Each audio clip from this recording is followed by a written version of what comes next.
Assalamualaikum warahmatullahi wabarakatuh. Saya Yufarianti Alfira Ifat dengan NIM 191030404146 akan menjelaskan tentang kejahatan-kejahatan internasional atau tindak pidana internasional serta peranan International Criminal Court atau ICC dalam penegakan hukum tindak pidana internasional. Yang pertama yaitu pengertian hukum pidana internasional. Hukum pidana internasional adalah hukum yang menentukan hukum pidana nasional yang akan diterapkan kepada kejahatan-kejahatan yang nyata yang telah dilakukan bila mana terdapat unsur-unsur internasional di dalamnya. Menurut EDOS Hiarich, ada dua hal yang penting dari hukum pidana internasional, yaitu yang pertama, material. Hukum pidana internasional adalah perbuatan yang menurut hukum internasional, baik kebiasaan internasional maupun berdasarkan konvensi internasional adalah kejahatan-kejahatan internasional. Yang kedua, formil. Hukum pidana internasional adalah aspek internasional dalam hukum pidana nasional.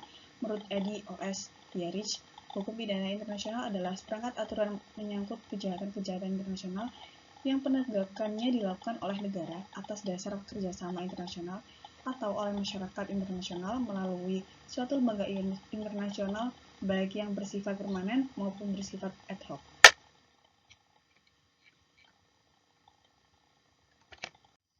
Selanjutnya yaitu kejahatan-kejahatan internasional atau tindak pidana internasional. Adapun persyaratan tindak pidana internasional yaitu yang pertama memiliki unsur internasional, yang kedua memiliki unsur transnasional, dan yang ketiga memiliki unsur keharusan. Ciri-ciri tindak pidana internasional yaitu yang pertama, terdapat pengakuan secara eksplisit bahwa suatu tindakan merupakan tindak pidana atau tindak pidana internasional, tindak pidana di bawah hukum internasional.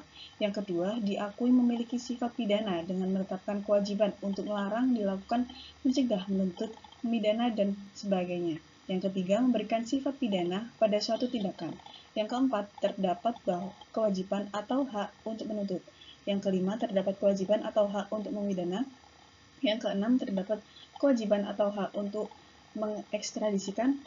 Yang ketujuh, memiliki kewajiban atau hak untuk bekerja sama dalam hal penuntutan dan pemidanaan, memberikan bantuan hukum dalam acara pidana. Yang ke-8, menetapkan dasar-dasar yurisdiksi kriminal atau teori prioritas. Yang ke-9, mendukung atau menunjang ditetapkan pengadilan atau internasional tribunal. Dan yang ke-10, menghindarkan pembelaan dengan alasan perintah atasan. Selanjutnya yaitu jenis-jenis tindak pidana atau kejahatan-kejahatan internasional.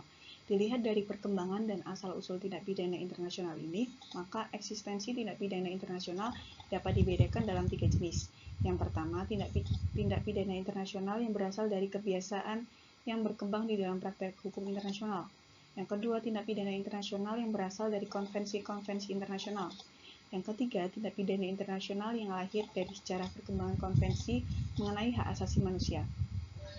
Dalam naskah rancangan ketiga Undang-Undang Pidana Internasional atau The International Criminal Code tahun 1954 telah ditetapkan 13 kejahatan yang dapat dijatuhi pidana berdasarkan hukum internasional sebagai kejahatan terhadap perdamaian dan keamanan seluruh umat manusia. Ke-13 tindak pidana ini adalah sebagai berikut. Yang pertama, tindakan persiapan untuk agresi dan tindakan agresi. Yang kedua, persiapan penggunaan kekuatan bersenjata terhadap negara lain. Yang ketiga, mengorganisasi atau memberikan dukungan persenjataan yang ditujukan untuk memasuki suatu wilayah.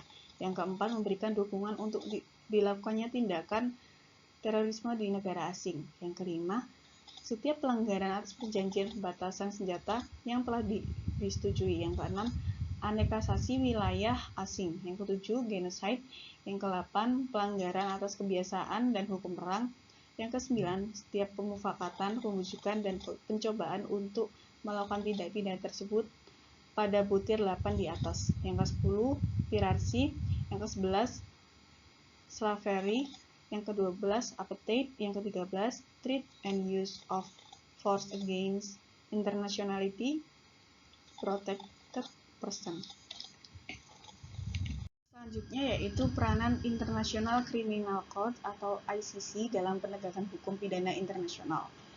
Pembentukan ICC merupakan perwujudan dari International Criminal Policy atau suatu usaha-usaha rasional dari negara-negara di dunia untuk secara bersama-sama menanggulangi four core crimes, yang merupakan pelanggaran terhadap delicto jus gentium polisi tersebut.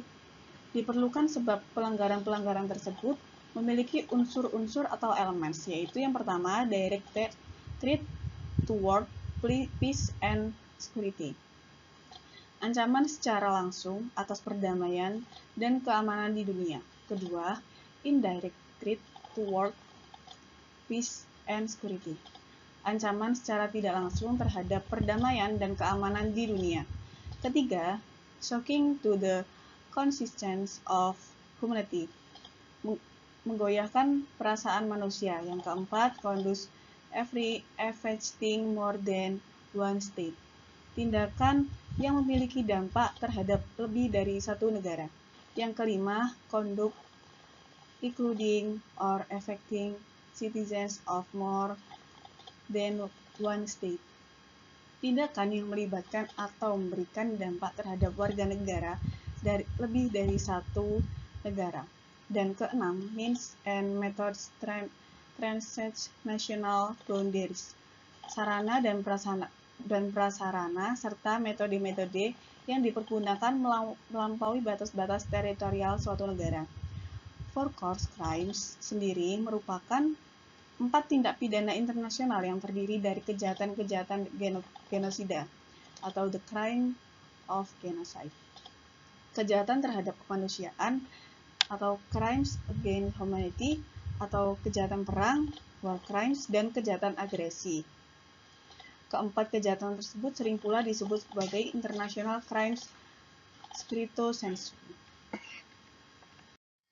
Kejahatan yang menjadi yurisdiksi ICC pertama adalah genosida, yaitu sebagai salah satu atau lebih dari beberapa perbuatan yang dilakukan dengan maksud untuk menghancurkan seluruh atau sebagian kelompok bangsa, etnis, ras, atau agama, seperti membunuh anggota kelompok, menyebabkan penderitaan fisik atau mental yang berat terhadap anggota kelompok, sengaja menciptakan kondisi kehidupan kelompok yang akan mengakibatkan kemusnahan secara fisik baik seluruhnya atau sebagian, memaksakan tindakan-tindakan yang bertujuan untuk mencegah lahirnya di dalam suatu kelompok, yang terakhir memindahkan secara paksa anak-anak dari suatu kelompok ke kelompok lainnya.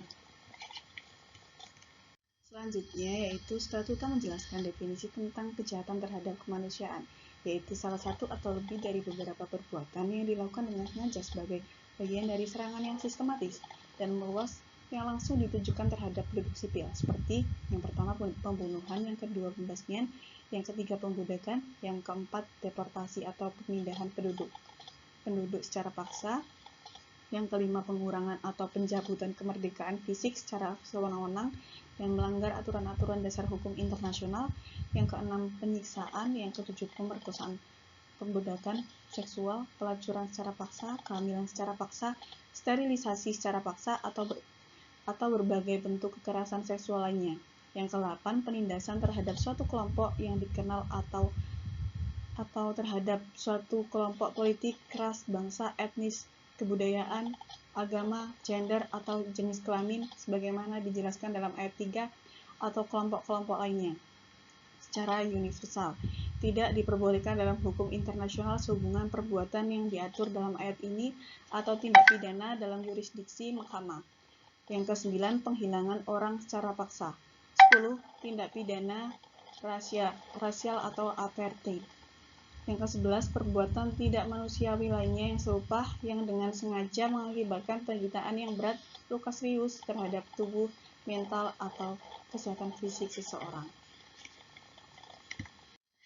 Selanjutnya, tindak pidana internasional yang termasuk dalam kejahatan luar biasa adalah kejahatan perang, di mana merupakan tindakan yang dilakukan sebagai bagian dari rencana atau kebijakan atau bagian dari skala besar perintah untuk melakukan tindakan pidana tersebut. Tindakan pidana ini termasuk yang pertama yaitu pelanggaran-pelanggaran berat terhadap Konvensi Geneva 12 Agustus 1949, yaitu perbuatan-perbuatan terhadap orang atau harta benda yang dilindungi oleh ketentuan dari konvensi yang relevan. Yang kedua, pelanggaran-pelanggaran serius lainnya terhadap hukum dan kebiasaan yang berlaku dalam konflik bersenjata internasional dalam kerangka hukum internasional. Yang ketiga, pelanggaran-pelanggaran serius terhadap pasal 13 yang berlaku bagi keempat konvensi Geneva dalam sengketa yang bukan bersifat internasional. Sekian pemaparan dari saya. Terima kasih. Wassalamualaikum warahmatullahi wabarakatuh.